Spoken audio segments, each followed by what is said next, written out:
Welcome to the 50 Shades Greener podcast, the show where three widely different worlds collide together in the most chaotic way possible. Hosted by me, Raquel, the Spanish eco queen adopted by Ireland 20-something years ago, Kiri, or Amsterdam-based loony with zero filter, and Nasia, the Dublin-based Indian princess bringing spice and sense. We're here to unpack culture, identity, sustainability, and all the madness in between. Three women, three backgrounds, one background. Well, one microphone and absolutely no filter or edits, by the way. So let's begin. Today, we're going to dedicate this podcast to Sustainable Development Goal 14, Life Below Water. Because believe it or not, if there was not life below water, there will be no life on land either. The ocean isn't just somewhere where life exists, it's actually the foundation of life on Earth. So, Kiri, this is your episode, really. Will you help us kick things off today? Absolutely. I would love to. Yeah, at 50 Shades Greener, I'm very much known for being an ocean lover. I studied and worked in marine biology, so I'm a big fan. Just to give first, I guess, a little bit of, the important bits. It's worth noting that, and I'm just talking about the oceans here. So I know SDG 14 covers life below water. I'm focusing on the oceans. But I think it's just good to note the little things like the ocean covers nearly 71% of the entire Earth's surface. So not only is that huge, but the ocean provides us with about 50% of all of our oxygen, and it directly feeds about 3 billion people. So we rely so heavily on the ocean. And as Raquel mentioned, we wouldn't be here without it, right? Not human life on this planet, as far as we understand, started in the depths of the oceans, and then we eventually got lungs, learned to breathe. Yeah, exactly. Crawled our way out. I wonder is that where life is going to end as well at some point? We'll all be at the bottom of the ocean. Yeah. I hope so. I don't. I would love to have gills. I have so many dreams that I can breathe underwater, and it's just like webbed feet and hands. Yeah, I would love. But yes, we very well could end up back in the oceans. But all that being said, the oceans are in a pretty sorry state, as far as we all know. And I'm sure, Raquel and Nazia, you both have some numbers and statistics for us to go through that. But I do first want to just talk a little bit about the resiliency of the oceans, primarily focusing on corals and sponges because they're my favorite. Kiri loves the sponges. I do. I love them so much. So first off, for those of you who don't know, corals and sponges are both animals. I know, crazy. And sponges evolved from what we know, about 600 million years ago. There's some records that say they've been here even longer, but give or take 600 million years. And that means they have survived every single other mass extinction, except for the Great Oxidation Event, which was 2.4 billion years ago, as we learned. But every other mass extinction, they survived what killed off the dinosaurs. They've survived through all of it. And yeah, it doesn't look like they'll also be lost from the current mass extinction. Sponges are doing surprisingly well. They're actually outcompeting corals. So sponge reefs are going to become more and more common. But this is also okay because sponges, they play a huge role in nutrient cycling. So a single sponge can filter 200,000 times its own volume of water every single day. Wow. Yeah. So they're really key components in nutrient cycling because without them, those nutrients would otherwise be unavailable. So they're like the canteen of the ocean, you could say, they're prepping all day. Yeah. Wow. Yeah. I have a new respect for sponges. See? They found a system, they found like a biological system that works. They don't have a brain, they don't have a spinal cord, they just have clusters of cells doing their jobs. And that they've been relatively unchanged for 600 million years. I wonder, can we hire some of them? I know. whenever I get too stressed, I remind myself, just be a sponge. Like, Oh, we none need of a this sponge. matters. We need a sponge to come in and clear out our shared drive because that's beyond human intervention. We need a Exactly. sponge. Yeah, we all need more sponges in our lives. We could all be a little bit more like a sponge. They found a system and it sticks. They stick with it. They don't Yeah. Find a stress. system, yeah. Yeah. Find a system that works and works for everyone around you. Yeah. Such a good place Yeah. to be. They've got a beautiful little role in the ecosystem, and they just go filtering water. Yeah. And survive everything on top And of survive that. everything. They're pretty Yeah. cool. See, thank you. Everyone's hyping up for sponges now. Sponge Fest we should organize. Dublin Bay. I would love. Ah, But to give also just a little bit about corals, so because they're equally really important, and you can't have a rainforest without trees. You don't have a coral reef without corals. They are the foundation of an entire ecosystem. And even though that ecosystem covers about less than 1% of the ocean floor, they are responsible for supporting at least 25% of all marine species. So wow. they have a huge role in the ocean ecosystem. And this is at least, right? Because there's a lot of pelagic open ocean species that don't directly interact with coral reefs, but little fish that grow up on the coral reefs become food for the big fish in the open, and so on and so forth. So although coral bleaching and corals dying, coral reefs are being lost at a pretty astounding rate. Yeah. So about 50% of all coral reefs have been lost since the 1950s. Also pretty devastating. It's again worth noting that corals have also been around for a very long time. And, we have a lot of human intervention. There are people working on coral reefs trying to restore them, and that's great. I love to see that. But at the end of the day, the corals will also just eventually restore themselves. Yeah. They'll be different species, they'll look different, they'll have different colors, their role might look different, but they will be there, kicking it with the sponges. So Corals and sponges. yeah. Are new two in the guest list anyways, for sure. Yeah. Yeah. I remember So when I that's- worked in the Maldives, I spent, probably the best part of 8 months, either scuba diving or snorkeling. And I was in this really, really tiny island called Kandalulu, and it had one of the most magnificent coral reefs. The whole island was surrounded by a coral reef. It was just stunning. And you would just spend hours and hours down there just watching the corals and all the little species of, fish, but even turtles and many other species underwater, finding their homes and their corals. And, Yeah. it's a different world. I think when you're underwater, you just forget, I guess, about all the drama that is going above water. So it's a wonderful place to be for anybody that has the opportunity to just scuba dive or just go under for a bit. There you go. It is. It's addicting. I'm an instructor, so maybe we open a FSG scuba shop. Yes. We've enough to be doing for this year, maybe for 2027 plans, Kiri. There you go. Or at least Hire a some team building, like a sponges. team building offsite. I can teach everyone to scuba dive. Here we go. Very Let's good. We do got it. to the Maldives as well. Not cheap.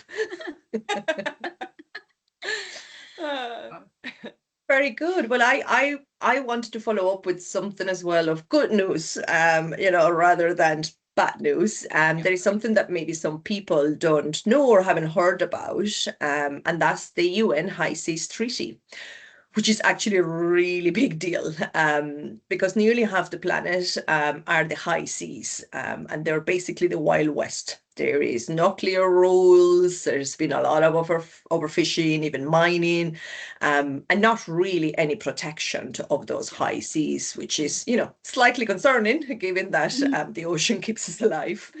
So the High Seas Treaty is the first global agreement to actually protect these international waters. We're talking about creating marine protected areas, regulating harmful activities, and making sure countries are actually accountable for what they're doing out there. And I think that accountability is probably the most important piece, because really what happens is that when something belongs to everyone, like the high seas do, then it often ends up being protected by no one. It's kind of like just money for all Got it. rope, Yeah. Nobody So wants to take responsibility. That's Yeah. it. Yeah, it's like, oh, it's not mine, but I'm still Yeah. going to go there and exploit it. So Yeah. that's what's happening right now Yeah. in the high seas. So the goal with kind of this new directive is to protect 30% of the ocean by 2030. In a way, I kind of hate this, by 2030. It's kind of like, God, why not now? Like, what's happening today that we can just kickstart this right Yeah. now? For some people, 30% might sound ambitious. In my personal opinion, is nowhere near enough. So this is really kind of the United Nations collectively saying, okay, maybe we shouldn't completely destroy the largest ecosystem in Earth. So I'm glad that they came to that conclusion at some point. And Finally. myself and Patrick were actually in New York in 2023 for this historic announcement at the UN. Yeah, it was a hilarious trip, to say the least. But it's probably better that I don't say the things that go on tour, or Patrick might kill me. So I live with this. The ocean doesn't need us, but we very much need the ocean. So that's my piece of good news, or get in there news. Yeah. Yeah. I think with oceans, the whole issue is that it's out of sight, out of mind. So, like we said, like it's nobody's responsibility, but it's so easy to just think of the ocean as a dumping ground, which is what essentially it's become. I think most listeners of the podcast would know about the Great Pacific Garbage Patch, which is just this millions and millions and millions of plastic waste which has been dumped by the entire planet. There's no one specific country that can take ownership of even cleaning it up or even claiming as the waste as their own, because it's everyone's. I very often think about this, that a plastic toothbrush that I would have used when I was maybe 12 years old is still somewhere out there in the ocean, because we know plastic doesn't biodegrade. And I was like, it's made its way through different channels to the ocean. It's probably a part of that, big. I don't probably a shark ate it, and and now it's part of the ecosystem of some It's poor part of the animal. ecosystem. Yeah. I wish I could believe that, but it's really not the case. So for this podcast, like yourself, I started looking for, like, just success stories, and I have come across them before as well. So it's a project called the Ocean Cleanup Project, and it was started by somebody called Boyan Slat. And what they essentially do is just go into the oceans and clean it up. They have these interceptor systems put in place where they have systems that capture and consolidate the waste, and then they remove it. And oftentimes that waste is again sent to recycling centers, or just sift through for anything that can be extracted and can be made useful and then repurposed. But they're doing a great job, to imagine just having all these, big containers going into the ocean, collecting all this amount of massive waste. And I saw one of their videos, right? And you see how much of the catch that they produce with the waste has small fish entangled with it, right? And you call out for that, because I'm just like, oh my God, these little tiny species cannot distinguish between a small plastic piece from what could potentially also look like food, and they end up consuming that, right? And of course they can't process it, and they eventually die. And then when these interceptor systems go in and catch all of that waste, these tiny organisms also get fished out. And it just, my heart basically went out to that whole that the video that I saw. So I'll put a link in there. And the last bit I want to add is, and give a shout out to David Attenborough for the amazing documentary he made on the ocean. It's called The Ocean.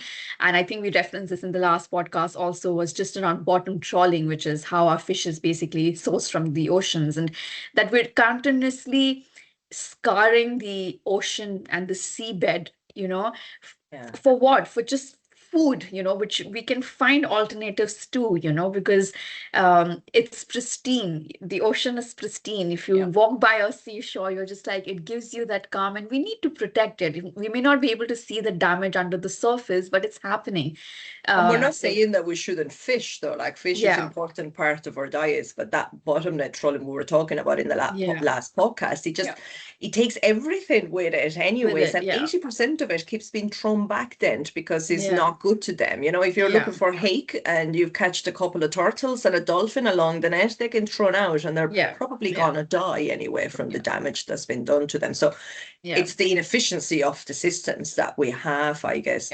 But something important that I always like to pinpoint, because I do believe like projects like the ocean cleanup are absolutely detrimental right now to clean up the mess that we have already created. And even when I see a lot of community groups, even around my local area here in Lahinch and Liscannor, you know, doing beach cleanups are really, really important. But the issue here is that we can't clean fast enough for the amount of waste that we're creating and that is ended up in our environment. And until it comes to a point that we fix where the issue comes from, which is our waste production or use of resources that is, you know, completely off the charts. You know, we're a consumer society. No amount of cleanups is going to really fix the problem. And again, you know, our world leaders have enormous responsibility here to really set up the right policies to stop this disaster that we're creating, you know, extracting things from nature, killing nature in the process, making things, using them once, throwing them out, like the bloody toothbrush or the straw. You know? So I think it's very important to highlight that we need a system that fixes the issue at its root, you know, while all the cleanups need to continue happening, but they're not going to fix the problems that we have. No, of course. And the cleanups, it makes you feel like you can do something. You know, whenever I'm out hiking or on a beach, I do my little part to clean up. So it makes you feel like you can do something. And it's funny because, you know, you say it's up to policymakers and people in charge to do right by the environment. Of course they don't. But you do also have a lot of power as a person, as an individual, to influence that. So using the Maldives as another example, the government had introduced a bill that was because for a very long time in the Maldives, they have not allowed big net fishing. They recognize that their income depends much too heavily on tourism based around their beautiful reef ecosystems. So they were going to pass this bill and everyone just protested. All the fishermen, basically it was like a nationwide, we're not doing that. We're not allowing. A bit like the tractors in Ireland right now, is it? Yeah. Yeah, exactly. People said, no, that's ridiculous. Why would we allow net fishing when the handline fishing that is allowed is much more sustainable? It works. We're not struggling economically. So why introduce it? And basically everyone, because it was so rejected across the country that they couldn't pass the bill. And big net fishing is still not allowed in the Maldives. So it's you do also have that power as an individual to say no, that we're not going to allow this. Look at the huge difference between the Maldives communities and Ireland. You know, in Ireland a few years ago, we sold all of our coastlines to the EU, really. And now we see all these, you know, French, Spanish, Italian super trawlers going up and down the coast of Ireland, taking all of our fish, and our own local fishermen are not even allowed to fish anymore, you know.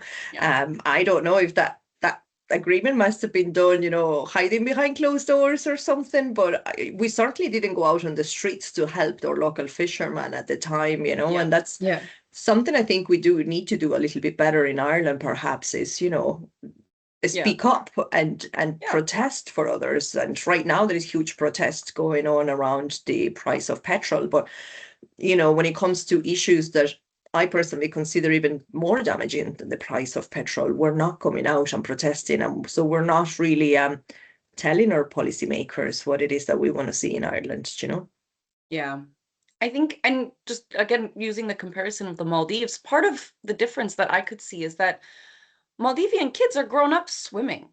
They're grown up on boats. They're grown up snorkeling. I love to be an island kid. Yeah, you know, it's just a bunch of islands that became a nation. And that is such a crucial part, right? It's like what Nazia said about the documentaries. The documentaries are great, but if you have the privilege to go and firsthand, go do some snorkeling, go do some scuba diving, go see the reef firsthand, I promise you something is going to shift.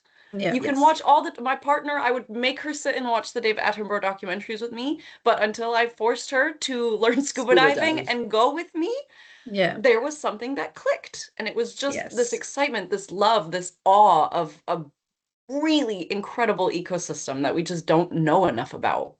So I think it goes back to that education piece, Having Yeah. having kids that grow Education up in and nature. lived-in experience. It's, Yeah. it's that thing you Yeah. have to experience it to really believe in it, I Yeah. guess. It's like somebody can tell you about something 100 times, but until you see it yourself, you might just not register. Yeah. Yeah. Yeah. So what's our Yeah. message today? Get scuba diving. I know. And we love If you can, sponges. if you can, I recognize Be a that scuba sponge. diving. Sorry?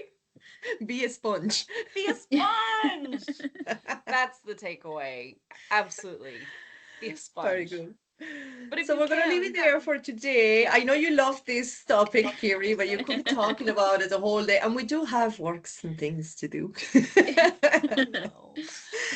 So we're going to leave it there for today, but we'll be back next week. If anybody wants to meet us live, we are live online every Wednesday at 1:30 for our Sustainability Hub. And we can take any questions that anybody has about oceans or life on land or anything else related to sustainability and even humanity.